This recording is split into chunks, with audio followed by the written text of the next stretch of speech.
Hi అండి. ఇంట్లో దోస పిండి లేనప్పుడు బొంబాయి రవ్వ కానీ, పెరుగు కానీ ఎలాంటి పిండిలు వాడకుండా అప్పటికప్పుడు హెల్తీ అయిన దోసనైతే ప్రిపేర్ చేసుకుందాము. ఇందుకోసం 1 కప్పు ఎర్రకంది పప్పు తీసుకొని శుభ్రంగా వాష్ చేసుకొని 10 నిమిషాలు నానబెట్టుకోవాలి. పచ్చడి కోసం స్టవ్ మీద కడాయి పెట్టుకొని ఆయిల్ వేసుకొని, పావు కప్పు పల్లీలు వేసుకొని లైట్ గోల్డెన్ కలర్ వచ్చేంత వరకు లో ఫ్లేమ్‌లో వేయించుకున్నాక, కారానికి సరిపడా పచ్చిమిర్చి, వెల్లుల్లి రెబ్బల్ని గూడా వేసుకొని, ఇవన్నీ బాగా ఫ్రై అయ్యాక, ఇప్పుడు ఇందులోకి ఉల్లిపాయ ముక్కలు గూడా వేసుకొని, వీటిని 2, 3 నిమిషాలు బాగా వేయించాక, టమోటాలని గూడా వేసుకొని, కలిపేసుకొని మూత పెట్టేసి మీడియం ఫ్లేమ్‌లో ఒక 3, 4 నిమిషాల పాటు మగ్గించుకున్నాక, ఇప్పుడు ఇందులోకి చింతపండును గూడా వేసేసుకొని, కలిపేసి మూత పెట్టేసి ఇంకొక 2 నిమిషాల పాటు మగ్గించుకున్నాక, ఇప్పుడు లాస్ట్‌లో కొత్తిమీరని వేసేసుకొని, కలిపేసుకొని, స్టవ్‌ని ఆఫ్ చేసేసుకొని, దీన్ని పూర్తిగా చల్లారనివ్వాలి.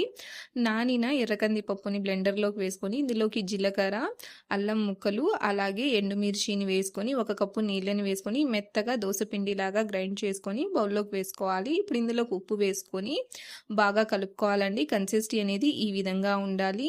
ఇప్పుడు వేయించుకున్న టమోటాలు, ఉల్లిపాయ ముక్కలు జార్‌లోకి వేసుకొని, రుచికి సరిపడా ఉప్పు, నీళ్ళని పోసుకొని, మెత్తగా గ్రైండ్ చేసుకొని బౌల్‌లోకి తీసుకొని పక్కన పెట్టుకోవాలి. స్టవ్ మీద పాన్ పెట్టుకొని హీట్ అయ్యాక బాగా ఈ విధంగా పల్చగా దోసలాగా వేసుకొని, దోస అనేది కొద్దిగా కాలాక ఆయిల్‌తో గానీ, బటర్‌తో, నెయ్యితో ఈ విధంగా గ్రీస్ చేసుకున్నాక మీడియం ఫ్లేమ్‌లో క్రిస్పీగా అయ్యేంత వరకు కాల్చుకొని తీసేసుకుంటే ఇన్‌స్టంట్ అయిన మన హెల్తీ, టేస్టీ అయిన మసూర్ దాల్ దోస రెడీ.